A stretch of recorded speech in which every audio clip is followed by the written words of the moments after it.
Et nous sommes aujourd'hui dans le cours 50. Cours chapitre 50 de Tanya, qu'on va tout de suite voir ensemble. Cours merveilleux, celui qui se rappelle ce qu'on a vu la semaine dernière. La semaine dernière, on avait parlé, on a fini le chapitre 49, qu'on peut revoir sur l'application eTorah. On avait parlé sur les différentes manières d'aimer Dieu. Il y a l'amour qui ressemble à l'eau et l'amour qui ressemble au feu. Et c'est ce qu'on va voir aujourd'hui, comme le titre qu'on a mis. Qu'est-ce que l'amour calme, comme l'argent? Qu'est-ce que l'amour brûlante, comme l'or? Et ça tombe bien avec les parachutes de cette semaine, parce qu'on est en train de parler sur les différentes manières de construire le temple. Je se rappelle, on est en train de parler qu'il fallait construire le temple avec de l'argent, avec de l'or, avec du cuivre. D'ailleurs, c'est aussi le cours de jeudi soir, le lundi soir, qu'on peut revoir sur l'application eTorah, sur tous les podcasts. On a parlé bien sûr sur le fait de est-ce que c'est vraiment quelque chose de mal d'être têtu? Est-ce que c'est quelque chose de mauvais d'être têtu ou pas? Puisque dans la paracha de cette semaine, on nous parle de quoi? On nous parle de la faute du veau d'or. On nous parle du fait que le peuple juif, c'est un peuple avec une nuque raide. Et c'est le même argument que Dieu a utilisé pour pouvoir vouloir se débarrasser du peuple juif. C'est le même argument que Moshe a utilisé en disant non, il faut leur pardonner. C'est dans la paracha Kitissa, etc. Donc on a vu les différentes manières de pouvoir se rapprocher à Dieu, les différentes manières de pouvoir s'unir avec Dieu. Et aujourd'hui on va voir qu'est-ce que ça veut dire de l'amour calme. Qu'est-ce que la différence entre l'amour calme et l'amour brûlant? Et on va voir la différence. Quel était le point, pourquoi il fallait que les Lévim devaient chanter dans le temple? Quelle était l'idée derrière? Quelle est la manière de servir Dieu la meilleure? Servir comme une flamme de feu ou comme de l'eau? Quelle différence entre le feu et l'eau? Tu dis, oui, là il allume, l'autre là, et l'autre il éteint. Oui, mais à part ça, on voit quelque chose de plus intéressant. C'est que l'eau, ça peut couler, c'est froid, c'est simple, c'est facile. Ça va du haut en bas. C'est pas savoir que ça va du haut en bas, c'est quelque chose qui est très simple, c'est quelque chose qui est banal, c'est quelque chose qui est tranquille. Alors que quand tu parles du feu, le feu c'est quelque chose qui saute sans arrêt, c'est quelque chose qui est tout le temps en feu, c'est quelque chose qui est tout le temps, on va dire, en train de bouillir, quelque chose qui est tout le temps en train de bouger. C'est pas quelque chose qui est calme. Alors quand je te parle maintenant de l'amour, servir Dieu avec le feu ou servir Dieu avec l'eau, quelle différence entre les deux? C'est très simple. Est-ce que tu es prêt à servir Dieu avec une flamme, comme on dit à chaque fois dans la Torah, qui risque quelque chose qui brûle, ou bien tranquille? Quelqu'un, il a son travail, ça va, il reste calme, il va pas s'énerver, il va pas s'exciter. On va voir une histoire intéressante qui s'est passée dans les années 50-60 en Israël. Quelqu'un qui a voulu faire une étude graphologique, si on peut dire, sur l'écriture du Admor Hazaken. La graphologue s'appelait Ruth Zucker. À la demande du président Chazal, l'ancien président d'État d'Israël, qui était Chabad, qui était proche de son nom Chazal, c'est Shneur Zalman Rubashov, sous le nom d'Admor Hazaken, et qui a été propagé avec l'accord du Rabbi. Écoute bien. Voilà ce qu'elle a fait comme étude, et voilà ce qu'elle a découvert dans son étude merveilleuse sur le Admor Hazaken. Elle écrit comme ça. Le Mechaber, celui qui a écrit cette écriture, C'est quoi son titre? une graphologue, qui essaie d'écrire à travers ton écriture, savoir quel type de personnage tu es.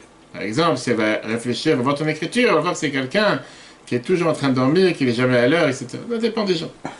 Elle a dit comme ça, elle a dit, ce personnage, apparemment, il était capable de se tenir face à deux débats, deux envies égaux, qui étaient à l'intérieur de son âme. Une envie que peut-être pour une personne qui est plus bas que lui, serait devenue à cause de ça complètement fou. La première envie qu'il avait, c'était de vouloir développer toutes ses qualités, tous ses traits de caractère, et toute sa vitalité personnelle et physique, de la propulser vers une force énorme, une force parfaite, jusqu'à ce que ça lui donne des bases fondamentales pour pouvoir survivre. La deuxième envie qu'il a, cette personne, c'est de pouvoir élever sans pitié tous les bases qui poussent à travers cette base et de les utiliser uniquement pour la spiritualité. D'élever toutes ces forces de leur bassesse naturelle, de les élever vers les niveaux, les spirituels, les plus hautes pour atteindre les niveaux les plus hautes dans le spirituel. C'est pas fini. Elle continue en disant comme ça. Il vit tout le temps sous un ordre très rigide, presque un ordre d'en haut du Seigneur, de faire descendre à terre cette méditation qui passe à travers tous les mondes, qui n'a jamais existé. On peut dire que c'est quelque chose qui lui a été donné d'en haut gratuitement, pas facilement, et cette méditation l'oblige à aimer l'autre et à aimer toute la créature. Parfois, il se bat avec cette volonté de descendre vers le bas, de faire descendre ça vers les gens qui l'entourent, et parfois, il est même d'accord avec cette volonté, elle lui donne une expression avec toute sa douceur poétique qui est à lui. Mais il va toujours retourner vers sa source, vers le plus lointain, vers la source la plus lointaine, pour aller à l'infini. Apparemment, son écriture ne peut pas répondre à sa question, à sa quête. Qu'est-ce qui était plus fort à l'intérieur de lui? Sa volonté de donner de soi-même pour les autres, de donner aux autres de sa vision et de sa capacité de comprendre les choses spirituelles de manière la plus élevée, ou bien son don personnel de pouvoir se sanctifier lui-même sans limite vers l'infini. Se donner pour les autres. Voilà comment elle a analysé l'écriture, tout ça à travers l'écriture de la personne. Sans le connaître. Sans le connaître. Graphologue. Tu as des gens qui peuvent décrire une personne ou de comprendre une personne en fonction de ce que la personne elle écrit, son écriture. Qu'est-ce que tu vas faire avec les gens aujourd'hui qui n'écrivent plus mais qui sont avec l'ordinateur? C'est un problème. Et moi c'est déchiffré, comment t'as tapé à l'ordinateur? Ok. Mais alors pourquoi cette étude juste avant le cours d'aujourd'hui?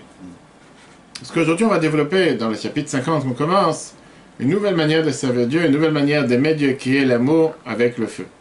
Comme une flamme de feu, Keris Fesh. Quand tu aimes quelqu'un, ou tu aimes quelque chose, est-ce que ça t'entraîne à te séparer de ton entourage ou t'attacher avec ton entourage? Te rattacher avec la société ou te séparer de la société? Il y a deux types d'amour. Et pour ça, comme on l'a dit tout à l'heure, au lieu de parler de l'amour comme l'argent ou l'amour comme l'or, on parle de l'amour calme ou l'amour brûlante. Parlons d'abord de l'amour calme. Qu'est-ce que ça veut dire un amour calme? Un amour calme, c'est un amour qui entraîne une personne à être heureux, à être content. Et plus tu aimes la chose ou la personne, plus tu deviens plus amical à la société. Et tu as une plus grande motivation de vouloir t'attacher à la société et à la vie en général. Par exemple, un amour pour les enfants. Quand tu as des enfants, plus les parents ils aiment les enfants, ils donnent aux enfants. En général, ils sont plus contents et plus heureux. Ils sont contents de voir leurs enfants heureux, etc. Ça leur donne une motivation de réussir dans le travail, d'être beaucoup plus amical avec la société, d'être beaucoup plus heureux avec les gens qui les entourent, de s'attacher à la vie, à la société, et d'agir encore plus. Mais tu as un amour qui est un amour brûlante. Qu'est-ce que ça veut dire une amour brûlante? C'est un amour qui donne la possibilité à la personne de s'enflammer. Ça vient du mot d'ailleurs, Leava, qui veut dire une flamme, derrière la personne qu'il aime. Et l'amour va brûler toutes les autres choses et tous les autres amours qu'il y a dans la vie. Il n'est pas capable d'aimer aucune autre chose. Il n'est pas capable de profiter d'une autre chose. Et cette chose-là lui dérange de pouvoir fonctionner dans la vie de tous les jours. Il a cet engouement, il a cette flamme à l'intérieur de lui qu'il est paniqué, il ne peut pas se consacrer à autre chose. Plus l'amour grandit, plus il se déconnecte de la société et il se focalise seulement dans l'amour. Le Noazaken, dans l'explication d'un des livres qui explique le Tanya, il t'amène un exemple avec un lien calme qu'il y a entre deux matières, comme deux aimants qui se rencontrent. Que ça s'appelle ça un amour calme. C'est deux aimants qui sont collés, et ça reste comme ça, il n'y a pas de... Mais tu as parfois l'amour qui ressemble au pétrole, au feu, que quand le feu et le pétrole se rencontrent, il devient un lien, mais c'est un lien qui crée des brûlures, et qui crée parfois des éclatements. Tu commences à entendre ça claque dans tous les sens. Ça, c'est ce qu'on appelle une amour brûlante. Ça, c'est l'amour tout court. Parlons maintenant à l'amour de Dieu. Et tu dis que même dans l'amour de Dieu, tu as ce qu'on appelle une amour calme, mais tu as aussi une amour brûlante. Quand quelqu'un il fait tchouva, quand quelqu'un il se rapproche à Dieu, est-ce que ça s'appelle, ça l'engendre à se rattacher à la société, ou bien se détacher de la société? Se renfermer sur lui-même. Et on peut parler dessus des heures. Pourquoi on peut parler des heures? En tant que shléach du Rabbi depuis plus de 25 ans. Combien de fois tu rencontres des gens qui ont fait un pas pour se rapprocher du judaïsme? Parfois ça fait mal au cœur parce qu'ils crachent sur tout l'entourage. leurs parents, leurs proches. Ils se referment sur eux-mêmes. Et ils décident que ça, c'est le mode de vie qui est peut-être juste, peut-être correct. Mais malheureusement, à cause de ça, toute la société, tout leur entourage en pâtit du fait que je ne reconnais plus la personne. Ils ne me parlent plus, ils ne m'adressent plus la parole, ils ne me regardent plus, et ils ne me considèrent plus. Je n'ai pas dit parce qu'ils ont fait de chouva, j'ai dit c'est une mauvaise manière de faire, mais c'est leur manière de faire. Je suis tout à fait d'accord, et c'est pour ça que je n'ai pas dit que c'est la meilleure approche. Le pas caché, il faut haïr le truc. C'est pas haïr, justement, je suis pas d'accord, pourquoi haïr le pas caché? La Torah te dit clairement, tu dois dire, j'aurais bien voulu manger une côte de porc, mais qu'est-ce que je peux faire? Parce que Dieu me l'a interdit. Et je le fais ça avec joie, comme on a vu dans le cours qu'on a vu, c'était dans le cours de hier, de Purim Katan. Ça nous permet de nous séparer de tout ce qui n'est pas sain, entre guillemets. Pas te séparer. Tu as le droit d'accepter l'autre sans forcément faire ce que l'autre il fait. C'est pas parce qu'après il fait tchouva que ses parents ne sont pas encore approchés à la Torah, mais ou ils sont pas à son niveau, qui doit les détester, ou qui doit être contre eux, ou agir contre eux. Donc, il y a une réponse du rabbi que j'ai partagée avec quelqu'un que j'ai reçu cette semaine. Schler du rabbi au Canada, il raconte une merveilleuse histoire qui met un couple dont la femme était convertie, qui était à fond, elle s'est dit voilà, elle va tout faire pour avancer. Et le mari, il était très loin. Et le mari n'était pas du tout proche à sa manière de voir les choses. Et il était loin de tout ça. Ça ne l'intéressait pas. Il était juif, il n'était pas converti. Mais des fois, quelqu'un qui s'est converti a décidé d'aller, on va dire, beaucoup plus fort, beaucoup plus loin. Et elle en avait marre. À la fin, elle s'est dit, tu sais quoi, je ne peux plus vivre avec cet homme-là. Moi, j'ai envie de faire ci, j'ai envie de faire ça. Il fait Shabbat à fond. Et lui, il n'est pas prêt à bouger, ça ne l'intéresse pas. Elle était prête à divorcer. Elle a écrit au rabbi.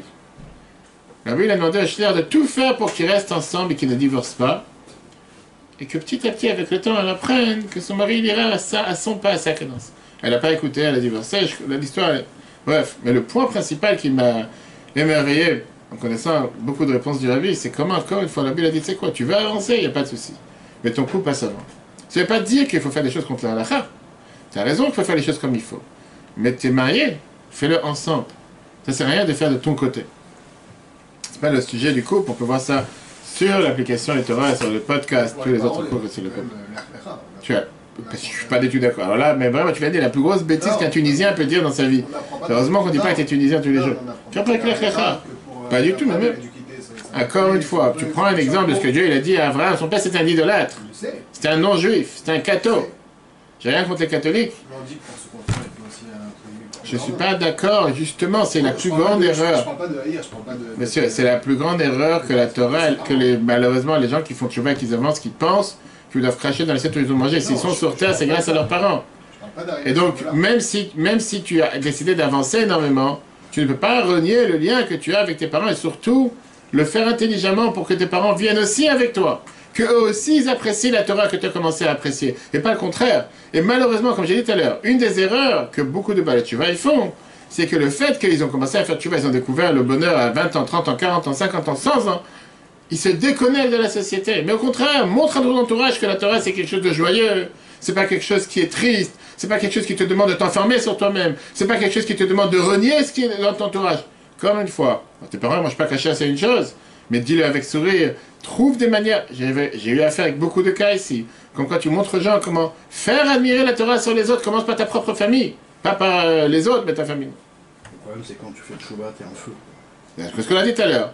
On a dit, il y a les deux. Tu peux pas être. Ce qu'on vient de dire. La tête froide et dire. On vient de dire. Mais c'est ça justement. Donc on va arriver à cet amour en feu. On va y arriver. Et tu peux avoir quelqu'un qui fait tchouva, qui se rapproche de Dieu. Mais grâce à ça, il se rapproche encore plus à la société. Il devient beaucoup plus amical, il devient beaucoup plus familial, il est attaché avec les pieds sur terre. Le lien avec Dieu le rend quelqu'un d'heureux. Il reflète ça de manière naturelle, calme, et ça rejaillit à l'extérieur. Deux types de personnes différentes. T'en as un que la société, les amis, le travail vont dire « on ne reconnaît plus cette personne. Cette personne n'est plus bizarre. D'où il sort? Il ne nous parle plus, il ne nous adresse plus, il est bizarre, il fait bonjour, bref, il est habillé différemment. » Il y a quelqu'un d'autre qui va emmener sur le train avec lui les autres. Le meilleur exemple que la Gemara nous donne entre ces deux personnages qui sont Hillel et Shammai. L'amour calme et l'amour brûlant. On voit la fameuse histoire avec ce converti qui est venu, il prend toute la Torah sur un pied, il est arrivé chez Shammai. Et Shammai, il a envoyé vraiment, pas seulement il a envoyé balader, il a envoyé tellement loin, bref. Et pourquoi? Parce qu'il a dit, c'est quoi cette insolence? Tu vas prendre toute la Torah sur un pied, il n'y a pas, laisse-moi tranquille, c'est pas... Il est parti voir Hillel, qu'est-ce qu'il lui a dit, la seule phrase qu'il a dit. Ce que tu n'aimes pas qu'on te fasse, ça ne fait pas aux autres, le reste c'est toute la Torah. la personne a continué à apprendre 3 ans et s'est convertie, c'est devenu un juif caché à la Gemara Shabbat 31.1. Le chemin de Shammai, c'était un chemin brûlant. C'est un chemin coléreux. Plan Vigipirate. Erreur zéro. Malheureusement, tu as ça dans l'éducation aujourd'hui avec tellement de profs qui n'ont aucune pédagogie, qui n'ont aucune manière de pouvoir parler avec un enfant, que la première chose, ça dégénère. Non, c'est sa manière de faire. Il avait une manière beaucoup plus calme, beaucoup plus amicale, beaucoup plus proche. Et au contraire, le fait qu'il était plus proche de la Torah, ça ne veut pas dire que Shammai était mauvais. Non, on sait très bien que la Torah te dit que dans notre génération, tant que Mashiach n'est pas là, la ne va pas être comme Shammai, c'est trop dur. Quand Mashiach sera là, ça sera différent. Il était beaucoup plus amical et c'est pour ça qu'il a amené les autres avec lui. D'après la Kabbale, cet amour amical, c'est un amour qui ressemble, qui se reflète dans 4 domaines. Première, c'est appelé Ahava Kamaim, l'amour comme l'eau. Contrairement au feu, comme j'ai dit, telle la différence entre le feu et l'eau, c'est quoi? C'est que l'eau, tranquille, il n'y a pas maintenant de la tempête, des tornades et tout ce que tu veux avec les vagues, les ouragans, etc. Un fleuve, l'eau qui coule, tranquille, naturellement, de haut en bas. Cet amour est là aussi naturel, il attache l'homme avec le monde. Après, tu as le chesed, la bonté en général. Chaque amour dépend du chesed, puisque l'amour, c'est le moteur qui fait véhiculer le chesed, la bonté. Dans notre cas, c'est l'amour qui entraîne la personne à s'attacher, à donner, comme la bonté, qui est une cause pour laquelle tu cherches à donner, tu cherches à agir vers l'autre. Le Kohen, 3e point, c'est que dans le peuple juif, celui qui reflète le chesed, la bonté, c'est un Kohen. Aaron à Kohen, qui était le père des Kohanim, était connu comme un homme de chesed, et comme les paroles de Hillel dans la Mishnah, Eve Metamidav Shel Aaron fait partie des élèves d'Aaron, Oev Shalom, Rodav Shalom, Oev et Abriot, Kavan la Torah. Tu dois aimer les créatures et les rapprocher à la Torah. La Torah, d'ailleurs, c'est pour ça qu'elle appelle les Kohanim en disant Tumecha veurecha, le Ish Chasidecha, t'as donné ton Orim et Tumim, ton pectorat, à l'homme de bonté. Ton homme de bonté, c'est le Kohen. Le Kohen a le devoir de bénir Dieu. Le Varech est Amo Israël Be'ahava avec amour. Tu dis pas de mettre et Tfilin Be'ahava avec amour. Il y en a que pour eux c'est une corvée, surtout quand tu les déranges dans l'avion en train de manger leur côte de je sais pas quoi, et tu leur demandes est-ce qu'ils veulent mettre et Tfilin, ils te regardent avec un regard comme s'ils veulent te fusiller. Donc l'amour calme représente le Kohen. Et enfin, le 4e point, l'amour calme c'est aussi un amour comme de l'argent. Pourquoi comme de l'argent? En hébreu, kesef, l'argent, ça vient du même mot que kisufin. Cette soif, cette passion, cet amour. La couleur de l'argent, c'est une couleur qui est beaucoup plus claire, qui ressemble au blanc. Avec ça, l'argent est attaché au chesed. Parce que le chesed, ça ressemble aussi au blanc. On dit que le lait, c'est pour ça que le lait, avant la viande, ça passe plus rapidement. Le lait représente le chesed, qui est blanc, etc., etc. Et donc, en 2 mots, l'amour calme, c'est l'amour comme l'argent, comme le Kohen, comme l'eau, etc. Bien, la Moazakane continue en te disant dans le premier début du paragraphe 50, Perek Nun, il t'explique, il te rappelle d'abord un résumé de tous les différents types d'amour qu'on a vu tout à l'heure. L'amour cérébral dans les cours précédents, pardon, qu'on peut revoir sur l'application Torah et sur tous les podcasts. C'est dit comme ça, on a vu Ahava Sichlit, un amour cérébral, Ahava Tolam, un amour éternel, Ahava Betanug, un amour qui dépend des plaisirs, Ahava Rabba. Et il te dit l'amour d'un père à son fils, qu'on a vu ça dans les chapitres 41 à 45. On a vu l'amour qui reflète comme l'eau qui reflète sur l'eau, qu'on a vu dans les chapitres 46 à 49. Tous ces types d'amour, je te dis, ça rentre tous dans une catégorie. Donc, chapitre 41 à chapitre 49, c'était l'amour Ahava Kamaim, l'amour comme l'eau, l'amour calme, comme le Kohen, comme le Chesed, etc. Perek Nun, chapitre 50. Mais voici, Kol, Prinot ou Madrigot, tous ces différents niveaux d'amour. Aniskarot, qu'on a mentionné plus haut. En Misitra de Imina. Il vient du côté de droite. De la droite. Pourquoi le Rabbi, à chaque fois quand quelqu'un est passé devant lui dans les dollars du dimanche, et en général, il disait pourquoi ta veste elle est fermée de gauche sur la droite. Donc à chaque fois que d'après la Kabbale, etc., on fait attention que tout soit fermé de droite sur la gauche. Le chesed sur la gvura, la bonté sur la dureté et pas le contraire. Et mais si traduit le côté droite, kava chesed, prinat Kohen, ça représente le Kohen qui est Ishre, c'est un homme de bonté. Le Nikra, c'est pour ça que cet amour est appelé Kesef HaKodashim, l'argent qu'il y avait dans le temple, comme l'argent, mais la chaîne Nirsafta le Beit Avicha, pour pouvoir être assoiffé à la maison de ton père. Un amour que tu as cette soif de vouloir t'attacher avec Dieu. Mais face à cet amour, on a la deuxième amour. Le deuxième amour, c'est l'amour comme l'or. L'amour comme l'or, c'est comme Shlomo HaMelech, qui était le Chacham Mikol Adam, qui était la personne la plus intelligente de tous les hommes. Il te compare ça dans Shir HaShirim, dans le Cantique des Cantiques qu'on dit tous les vendredis soirs, pour les Sfaradim, de dire la phrase suivante, qui est Aza Kamavet Ahava Resafer Ishfesh. Elle est forte comme la mort, cet amour. Tu tuer quelqu'un par amour. Quel rapport entre l'amour et le feu? Comme des flammes de feu. Et comment l'amour est attaché avec la mort? Comment tu peux tuer quelqu'un par amour? Mais je te parle ici d'une autre type d'amour. Une amour qui est comme le feu. Ça, c'est une situation dans laquelle une personne reconnaît la parole de Dieu. Ça lui brûle à l'intérieur comme une flamme de feu qui vient d'exploser. Et il veut s'enfuir du mensonge du monde et de tout ce que le monde reflète. Pour lui, tout le monde est tordu, tout le monde est méchant, tout le monde est mauvais. C'est interdit, il faut s'effacer, c'est la clipa, c'est le mal. Chaque chose est négative, chaque chose est mauvaise.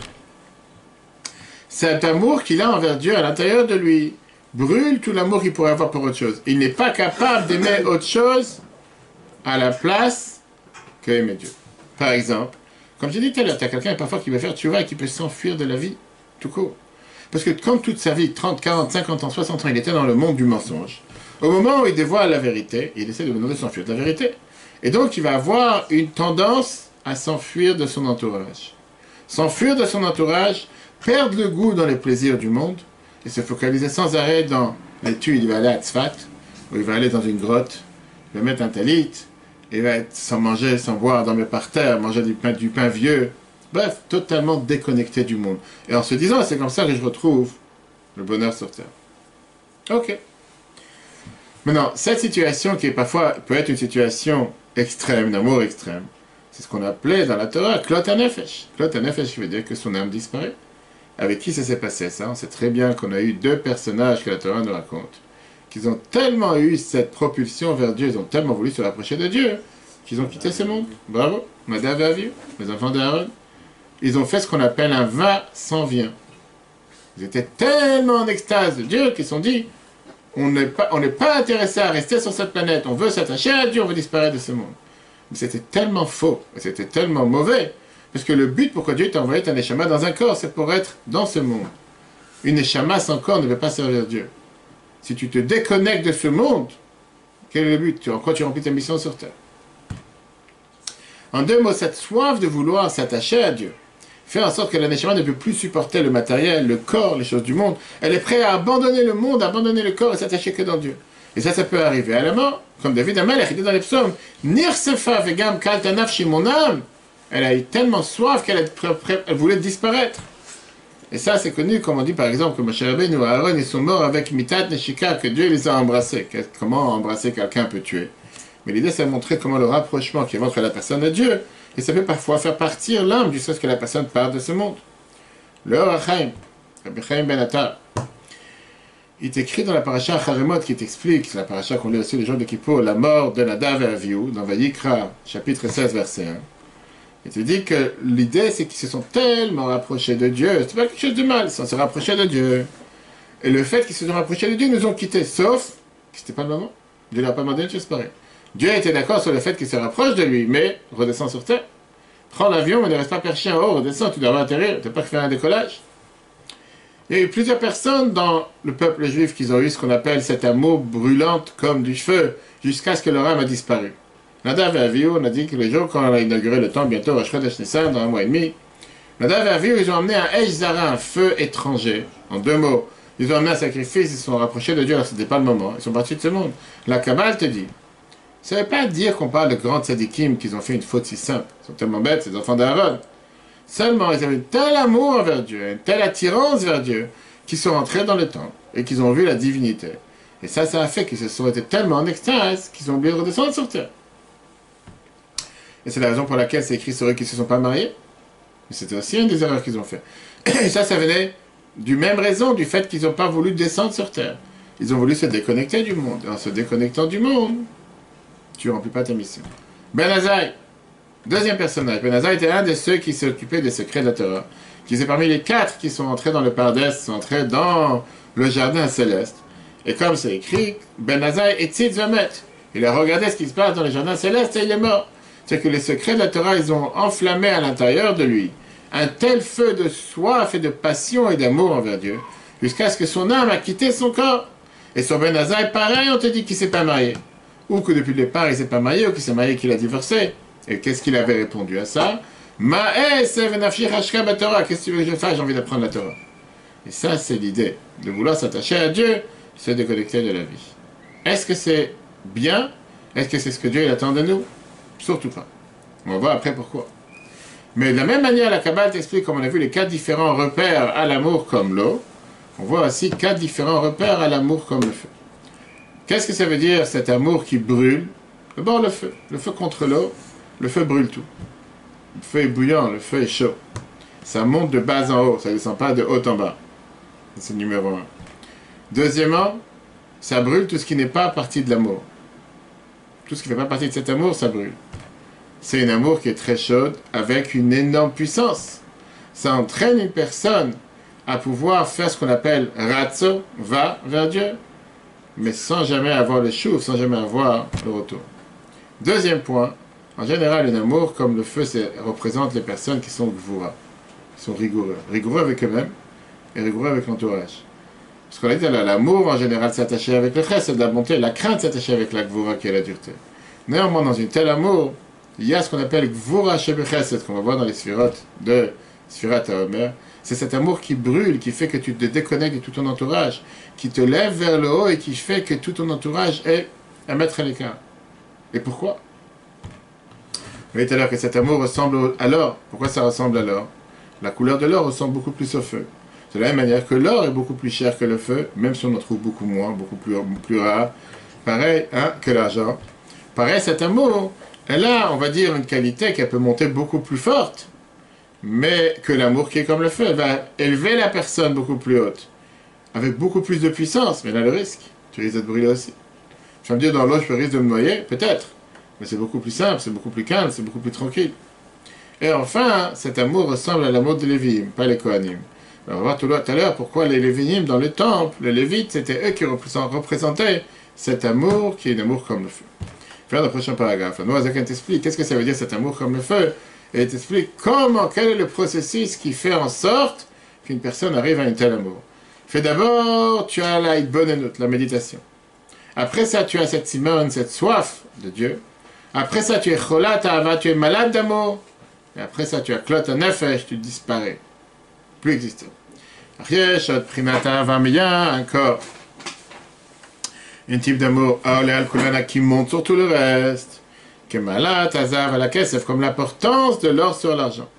Et ça, c'est ce qu'on a vu tout à l'heure. Ahava, kerish pe, cet amour comme ces flammes de feu, qui est écrit dans Shir HaShirim.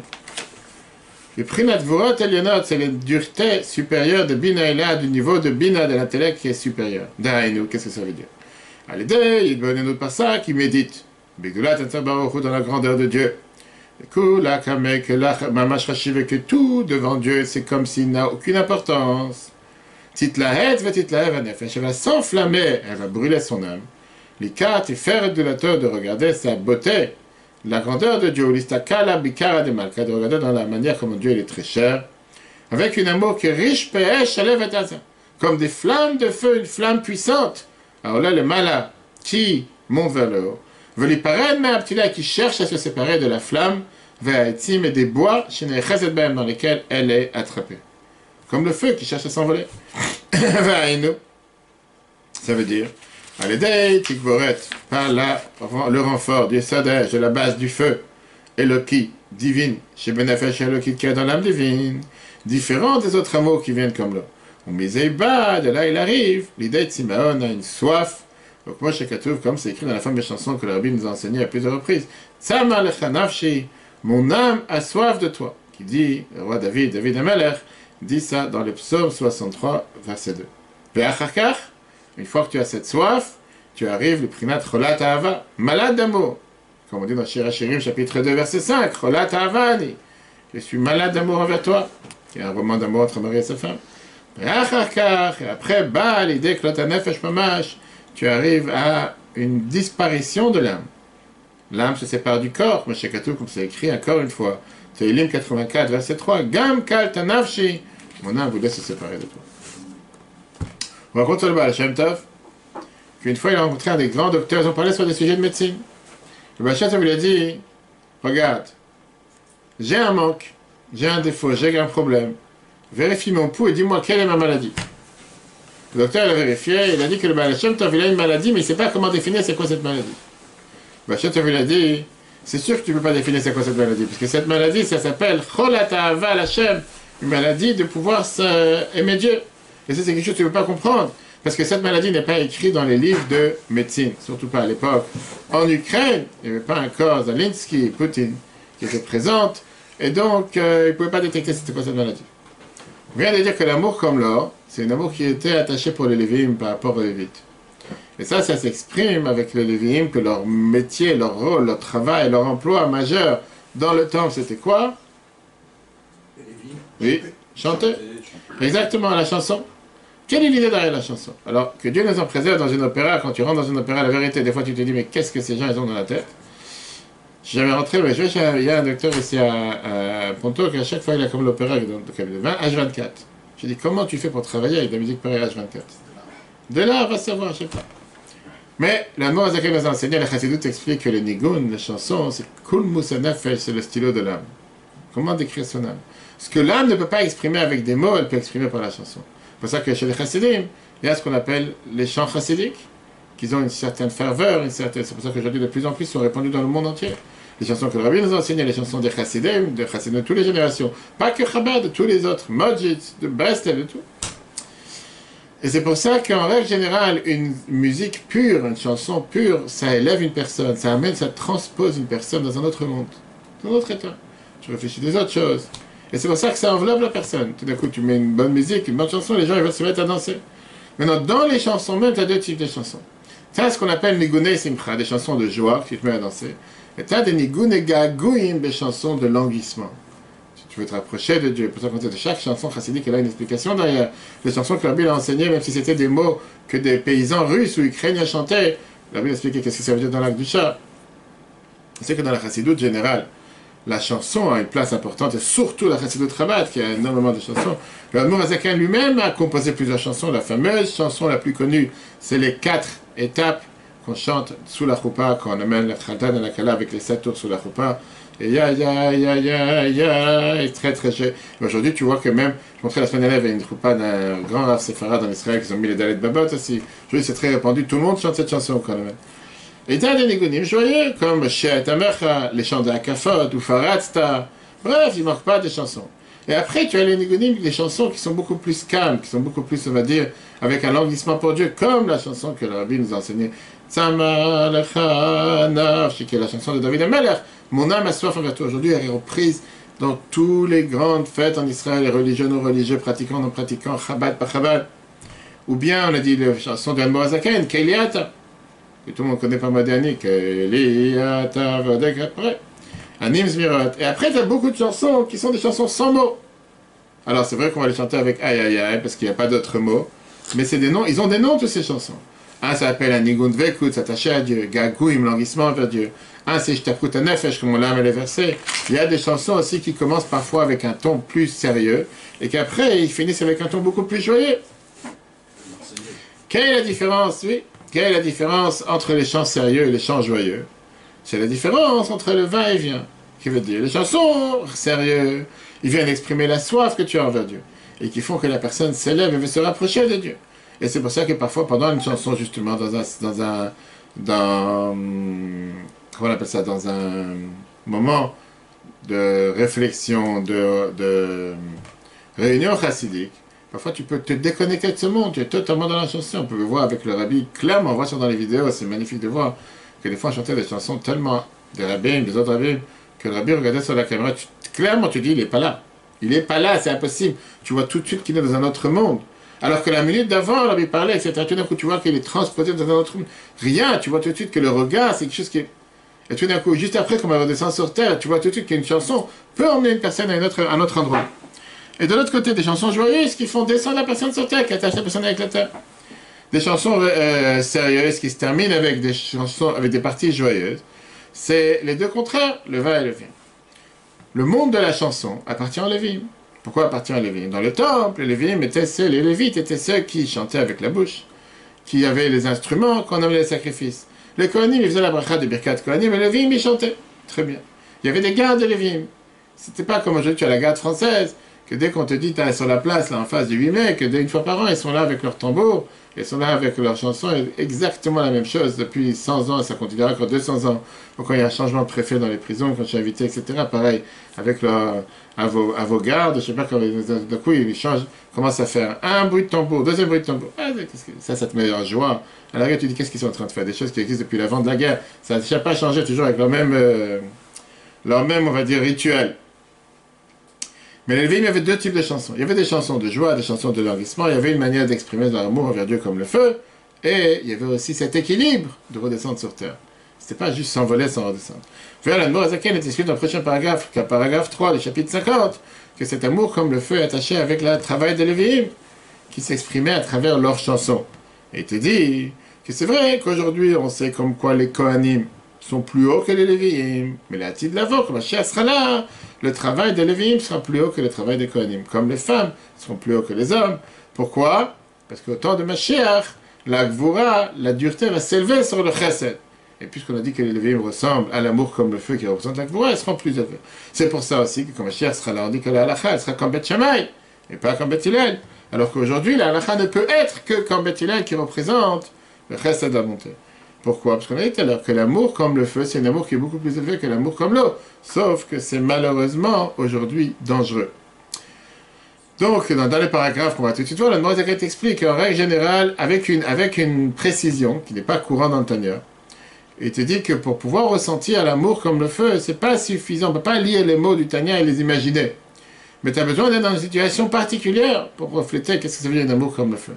Et pour ça, il te dit, pour pouvoir voir ce niveau d'amour envers Dieu, le plus élevé, la première condition préalable, c'est d'avoir ce qu'on appelle une pureté spirituelle, crainte de faute.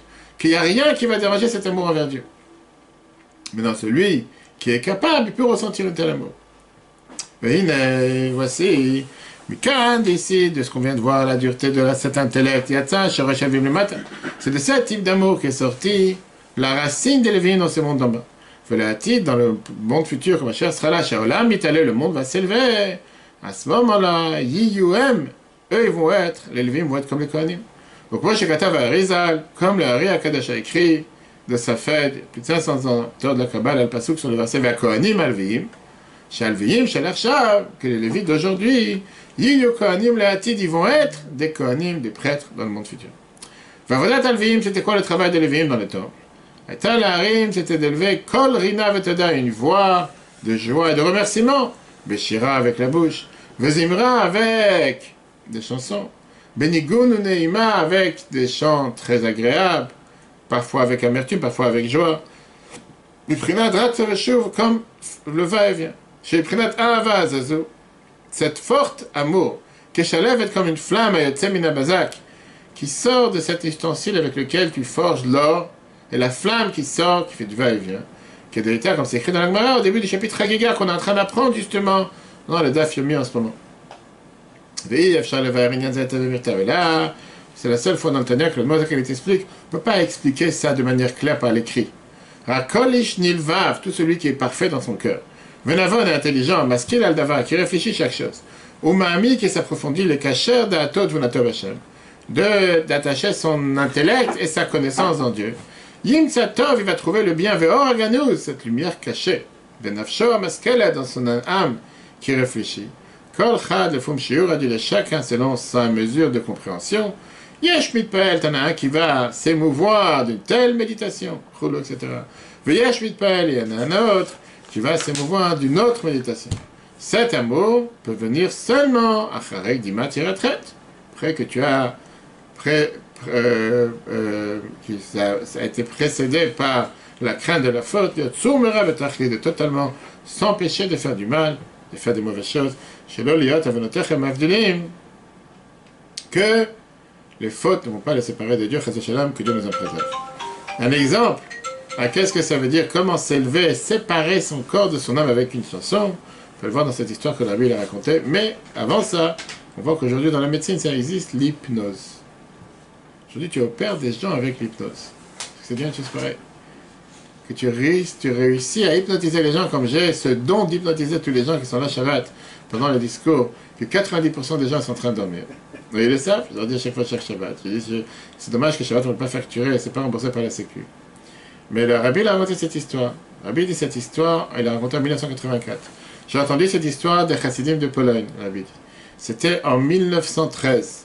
Le Rabbi Israël, le Divrei Israël de Modjitch. Modjitch, c'était ceux qui ont enseigné le plus de chansons chassidiques à toute le chassidisme. Il est tombé malade. Il est parti à Berlin, à l'époque, en 1913, pour aller voir des docteurs. Les docteurs lui ont dit qu'il faut être opéré. Mais puisqu'il a un cœur très faible, ils ne savent pas s'il pourra supporter l'opération. Parfois des gens peuvent faire une anesthésie générale, etc. Rabbi Israël de Modjitch était connu comme quelqu'un très connu jusqu'à aujourd'hui, qui avait une énorme force dans les chansons. Quand il a entendu les paroles des docteurs, il a dit qu'ils attendent jusqu'à ce qu'il chante une chanson. Et qu'il va rentrer dans la profondeur de ce nigoun, de cette chanson. Et il va être tellement imprégné de la profondeur de cette chanson, avec la douceur et le plaisir de cette chanson, qu'il ne va pas du tout ressentir ce qui se passe dans son entourage. Là, ils pourront faire l'opération sans crainte, parce qu'il ne va rien sentir. Et c'est ce qui s'est passé. Ils ont entendu qu'il chante cette chanson, qui s'est totalement imprégné et enveloppé dans cette chanson, et ils ont fait l'opération et tout s'est bien passé. C'est le Rabbi de Lubavitch qui a raconté cette histoire.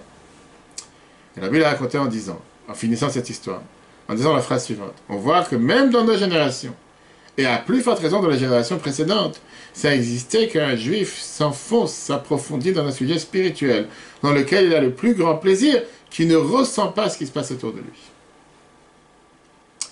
Donc ça, c'était ce qu'on vient de voir, l'amour comme le feu, qui crée chez l'homme ce qu'on appelle le ratzo.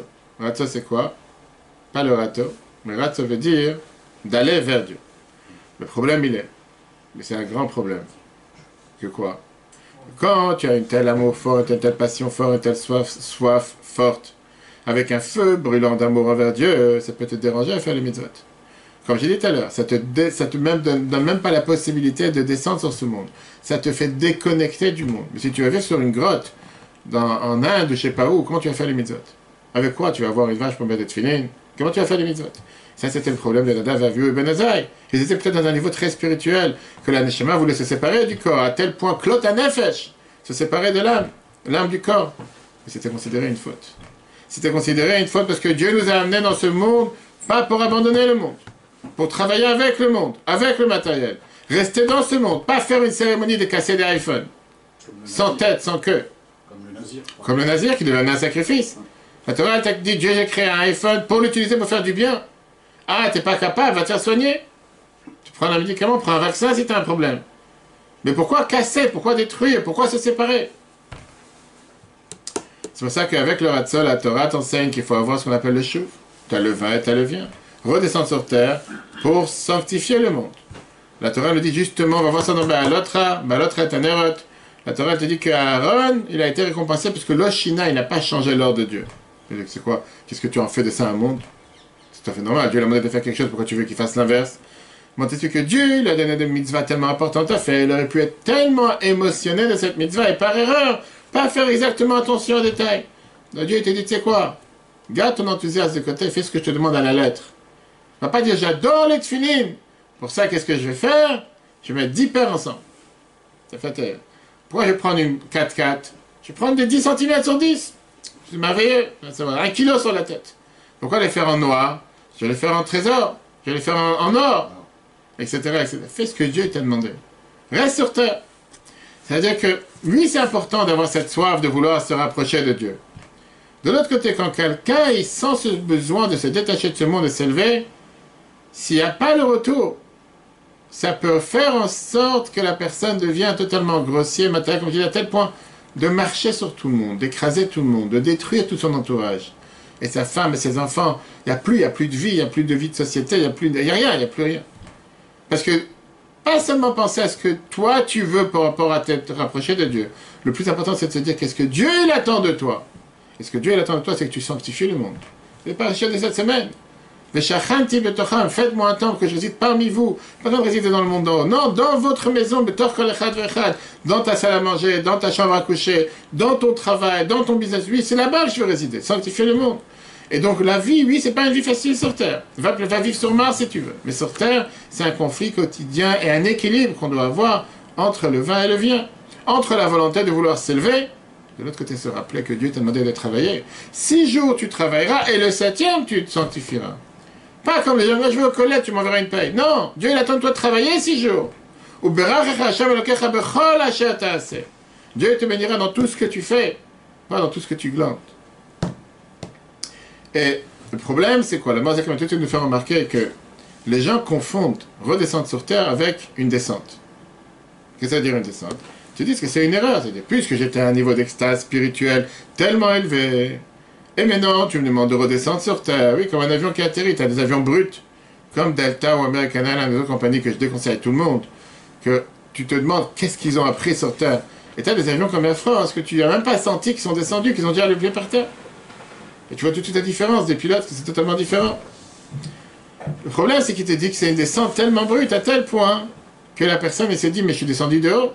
Tout à l'heure, j'étais en haut de la montagne, je voyais la maison tout en bas, qui était avec même comme bas comme une fourmi. Tout d'un coup, je suis redescendu très très bas.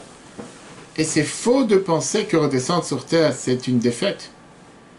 Redescendre sur terre fait partie du processus. Qui veut dire que tu ressens et tu fais ce que Dieu te demande, parce que Dieu t'a demandé. C'est ce que Dieu attend de toi. En réalité, cette histoire, c'est l'histoire de tout le judaïsme. D'un côté, la Torah, elle t'élève à les niveaux les plus élevés spirituellement, tu t'attaches de Dieu. De l'autre côté, elle ne te laisse pas te détacher du monde, elle t'oblige à t'attacher avec le monde. Et c'est pour ça qu'au moment le plus élevé de l'histoire, qui était le don de la Torah, d'un côté, Dieu il a parlé à Anochi Hashem Elokecha, je suis Dieu ton Dieu. Quel était les 5 sur 5? Quel était le commandement qui était juste en face, je suis Dieu ton Dieu? Si tu lis de droite à gauche, l'autre Tirtzar ne va pas tuer. Combien c'est important dans la vie de chacun d'entre nous aujourd'hui. Tuer au nom de Dieu, pour ne pas citer certaines religions. Dieu dit, je suis Dieu ton Dieu, mais je suis celui qui dit de ne pas tuer. Pareil, ne pas commettre adultère, ne pas envier. D'un côté, c'était les choses les plus élevées, et aussi terre à terre. Va vivre sur cette planète. Qui nous a donné l'exemple de cet équilibre entre les deux? Va bien, qui va le premier? D'un côté, il a vécu toute sa vie, qu'il a voulu donner sa vie pour Dieu, il est rentré même dans le Pardès. Il a abandonné sa femme pour prendre la Torah à 24 ans. De ça, il ressemble à Ben Azaï, qui n'a pas voulu se marier pour prendre la Torah. De l'autre côté, contrairement à Ben Azaï, qui n'a pas voulu se marier, donc il ne s'était pas marié, eh bien, qui va nichnas beshalom, v'yatsa beshalom. Il est rentré en paix, il est sorti en paix. Et il est parti de sa femme en lui demandant permission.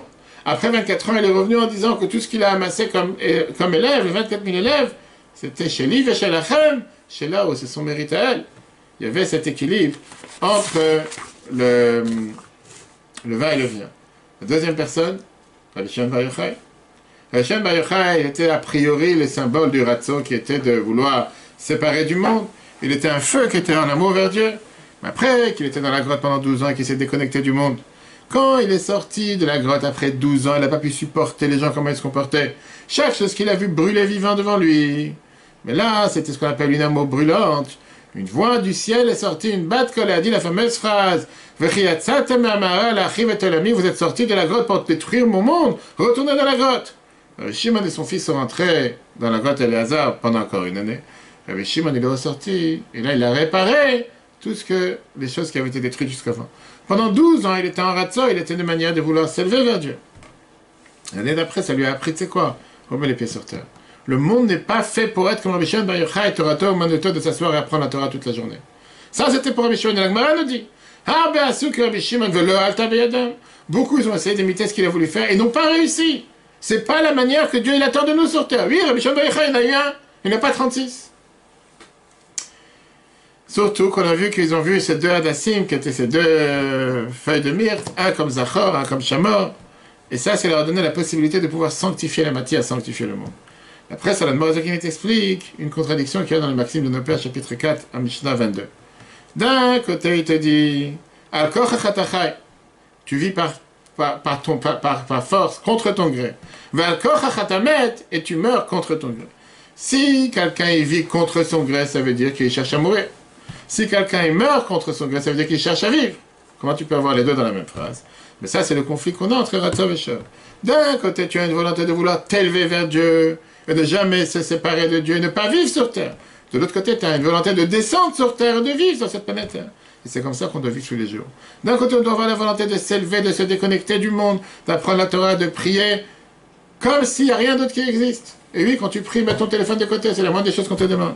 Eh bien, des gens qui t'appellent 20 fois parce que tu n'as pas répondu le WhatsApp tout de suite. Ne comprends pas que tu as le droit parfois d'avoir quelques minutes que tu ne réponds pas. De l'autre côté, tu dois redescendre et sanctifier le monde. C'est pour ça que la Torah te dit, après la prière, descends et va commencer à apprendre. Va montrer comment dans la vie quotidienne, tu mets en application toute cette extase que tu as eue pendant la prière, et ça t'aide de ne pas te déconnecter du monde. C'est ça qui nous dit dans le prochain dernier paragraphe ici. Et quand tu as cet amour qui est comme le feu, qui fait que tu te déconnectes du monde, automatiquement tes mitzvot sont seulement du prénat chouv.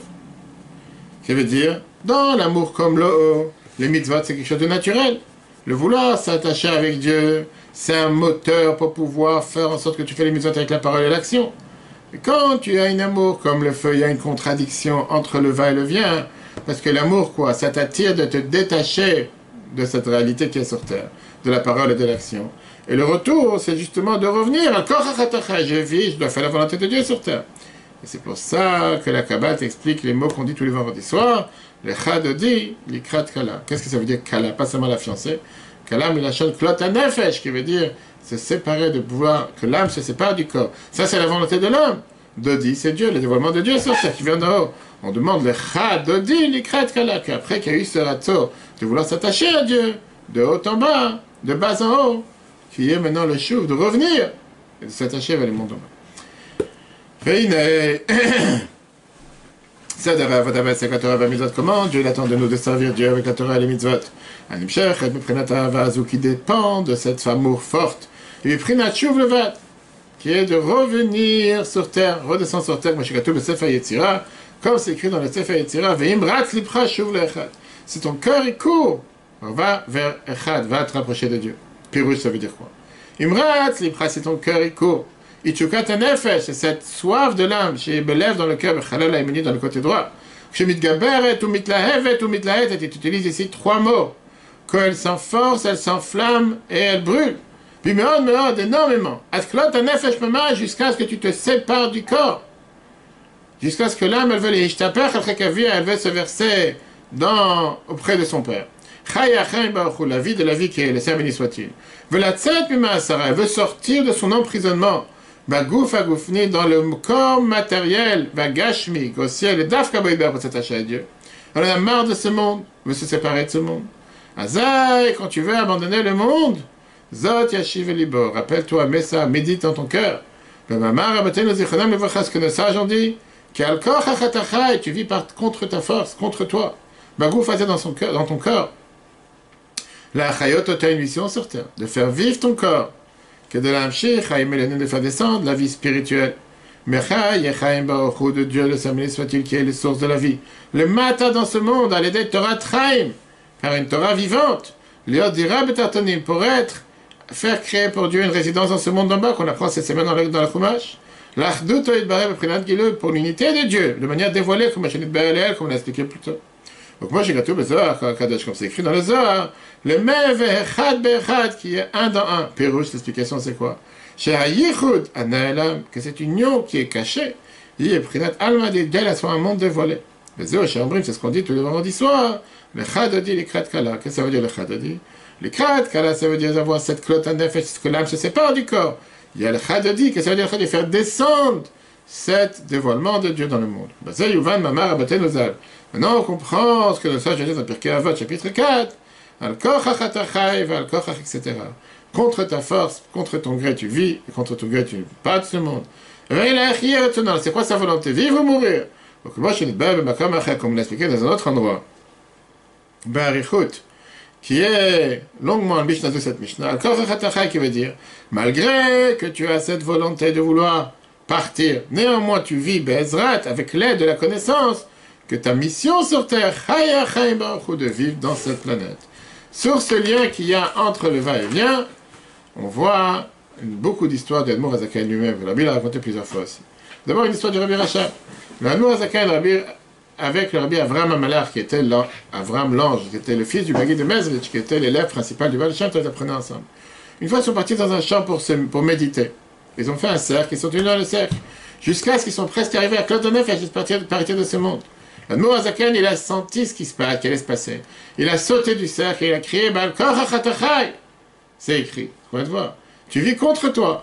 Et il s'est réveillé Rabbi Avraham Malach, il est sorti aussi du cercle. Le Moazakan, il a dit à ce moment-là, Afroch Matiam, Dali, ma sagesse m'a aidé. Du mot, cherche pas à te séparer du monde, reste sur terre. Deuxième, une fois qu'ils étaient en train d'apprendre une histoire, le Rabbi a raconté ça dans le chapitre, dans Shabbat Shmini 1984, ils étaient approfondis dans le sujet de Chassidut. Il est parti manger, à l'époque, on mangeait un bagel avec du beurre. C'est le repas naturel. Rabbi Avraham Malach, il demande à Moazakan quoi? Après avoir appris quelque chose de Chassidut tellement profond, tu vas maintenant te délecter avec, ça c'était le plat royal de l'époque, du pain avec du beurre. Le Moazakan, il a répondu, quand on a été en train d'apprendre, je suis presque arrivé à Klotanefesh, à vouloir se séparer du monde.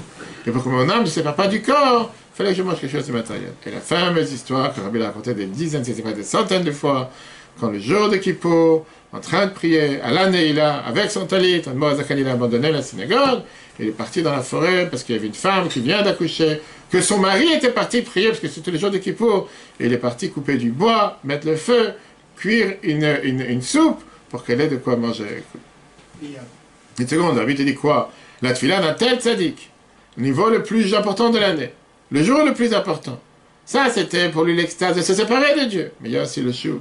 Dieu, il veut que tu te soucies aussi d'une femme qui vient d'accoucher, qui a besoin de manger. Et justement, le cours est aussi pour la fois, je te mets de Léa Bat Sarah, ou que je dise tout de suite bien le nom, qui a accouché ces jours-ci, qui a besoin de la fois, je te mets Léora Bat Sarah. Ça, exactement, c'est ce que Dieu attend de toi. Oui, tu peux être en externe, mais qu'est-ce que tu fais? Redescends sur terre. Si tout ton amour de Dieu, l'apprentissage, tu apprends la Torah, tu pries, dans la vie de tous les jours, tu te comportes comme un animal face à ta femme, tes enfants, la société, quoi? Qu'est-ce que ça vaut toute cette étude? Qu'est-ce que ça vaut tout ce que tu es en train de faire? Qu'est-ce que ça vaut? Qu'est-ce que soi-disant tu te rapproches envers Dieu? Si dans le monde réel, tu te comportes comme le plus grand animal sur terre. C'est que tout ça, ça n'a aucune importance. Et la dernière histoire, encore une fois avec le Moazakan que le Rabbi a raconté aussi plusieurs fois, qu'une fois, son fils, Admour Emtsai, était tellement en train d'apprendre, et son fils, il est tombé du berceau, et il était en train de pleurer, mais il était tellement approfondi dans l'étude qu'il n'a pas entendu le petit pleurer. L'Admour Zaken qui était dans la deuxième chambre, au deuxième étage, il a entendu, il rentre dans la chambre, il lève le petit qui est tombé du berceau, il le remet dans son berceau, et après il a dit à son fils que dans n'importe quelle situation dans laquelle on se trouve, même quand tu es en ratso, même si tu es à niveau le plus élevé sur terre, pour te séparer du monde, tu dois toujours entendre un enfant qui pleure. Alors, il a parlé de ça matériellement, spirituellement, qu'on doit toujours entendre un juif qui pleure, etc. Résumé du chapitre 50 qu'on a vu aujourd'hui, je crois que c'est le seul cours de Tania qu'on a fait tout un chapitre et un cours. Je ne vais pas couper. La semaine prochaine, on commence une nouvelle page. Tous ces sortes d'amour qu'on vient de voir, on a vu tout à l'heure, c'était des sortes d'amour qui ressemblaient à l'argent. Le Kohen, Isha Chesed.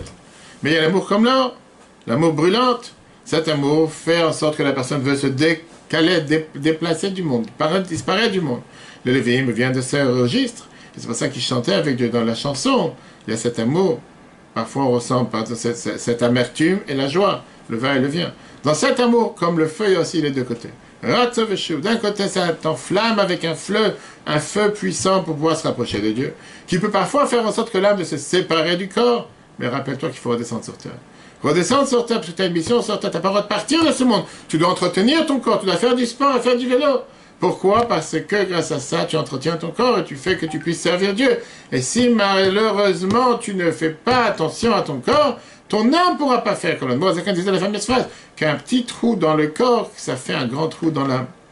Quelqu'un qui est malheureusement malade ne peut pas servir Dieu. Qu'est-ce que ça veut dire concrètement? D'un côté, on doit vouloir avoir cette envie de vouloir être proche de Dieu non-stop. Ne jamais avoir fait des choses profanes. Chercher l'opportunité d'apprendre la Torah comme on fait tous les jours, Baruch Hashem ici, avec les cours tous les jours de la semaine de votre travail de Saint-Demarne entre midi et 2, en plein travail. Chercher pour, oui, méditer dans la prière, encore 5 minutes. C'est pas grave si je réfléchis à ce que je suis en train de faire, si je n'ai pas répondu au téléphone, se détacher du matériel. De l'autre côté, on doit vivre dans le matériel. Et avoir un travail, et travailler. Pas parce que j'ai envie, parce que c'est mon plaisir, parce que c'est la mission que Dieu m'a donnée, de travailler sur terre.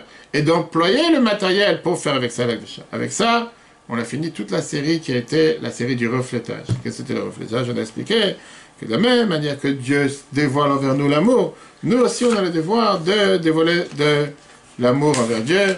Et si je récapitule le chapitre 46 au chapitre 50, on peut tout voir tous ces cours sur l'application eTorah ainsi que sur les différents podcasts, Spotify, Google et Apple, et sur la page YouTube bien sûr. 46, on a vu quoi? On a pris l'exemple. Comment reflète l'amour entre hommes? Après, on a expliqué comment Dieu, qui est le plus grand, descend dans un niveau le plus bas et nous amène tellement proche de lui, d'une manière d'embrasser, une manière d'enlacer. Ça, c'est la Torah et les mitzvot. Chapitre 47, on a vu que l'amour n'était pas seulement dans l'histoire comme la sortie d'Égypte, mais actuellement chaque jour. La sortie d'Égypte, on est sorti de l'impureté. Mais quand on fait les mitzvot et on apprend la Torah, l'âme se sépare de l'impureté du corps. Et c'est pour ça qu'on rend cet amour aussi envers Dieu. Chapitre 48, on a parlé longuement sur quelles étaient les contractions dans la gynécologie. Contraction qui voulait dire comment la lumière infinie de Dieu descend sur cette planète qui se dévoile dans ce monde qui est totalement limité. Pour ça, il fallait une contraction énormément puissante. Et néanmoins, après cette contraction, Dieu se trouve parmi nous. Pourquoi?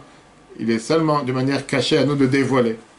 Chapitre 49, on a vu que de la même manière que Dieu il a tout abandonné pour se rapprocher de nous, nous on doit tout abandonner pour se rapprocher de lui. Et ça c'est ce qu'on a vu longuement dans 5 cours sur le chapitre 49, avec les brachot de Shema et le Shema, en montrant comment on arrive, malgré que les autres, le Rashba et les autres disaient que c'est pas forcément en contact, en connexion, l'Admor Azaken nous a montré que c'est lui en rapport. Comment? Par ça qu'on fait la bracha de Yotzera, après Ahavat Olam, que Dieu nous a aimé éternellement, et le Shema Israël qu'on a vu, premier paragraphe, deuxième paragraphe, tout ça on a vu dans les chapitres, dans les 5 chapitres, dans les 5 cours. Chapitre 50, on vient de voir le niveau le plus élevé d'amour, qui est l'amour comme le feu. Et pas seulement l'amour comme le feu, mais on vient de voir quoi? L'importance d'équilibrer les deux, d'avoir les deux ensemble. Quel est le message qu'on prend de tous ces chapitres? On verra ça dans les 3 derniers chapitres, qu'on commence la semaine prochaine, sur les 3 derniers chapitres du Likutei Amarim, avec laquelle l'Admor Azaken t'explique en un mot, résider parmi vous. Qu'est-ce que ça veut dire les parachutes? C'est par exemple, on apprend ça en ce moment. Tout ce qu'on vient de voir, mais les mettre en application. C'est pas juste des choses abstraites, des choses déconnectées. Du réel, concrète. Qu'est-ce que tu fais avec? Comment ça te parle dans la vie de tous les jours? Au cours de lundi soir, c'est un cours merveilleux qu'on a vu sur est-ce que c'est si mal d'être têtu par rapport à la parachute cette semaine très très riche. Et hier, on a parlé sur Purim Katan. Le fait d'avoir cette joie de vivre, cette joie d'être juif. Tout simplement parce que je suis juif, pas pour autre chose. Parce que c'est le plus haut niveau de joie qui est Purim Katan. Il n'y a aucune mitzvah. Juste le fait d'être joyeux parce que c'est Purim Katan. On peut revoir tout ça sur l'application et Torah, les différentes podcasts et la page YouTube. Que Dieu vous bénisse. Très bonne journée à tous. Purim Katan, sa mère. Et si Dieu veut, à la semaine prochaine.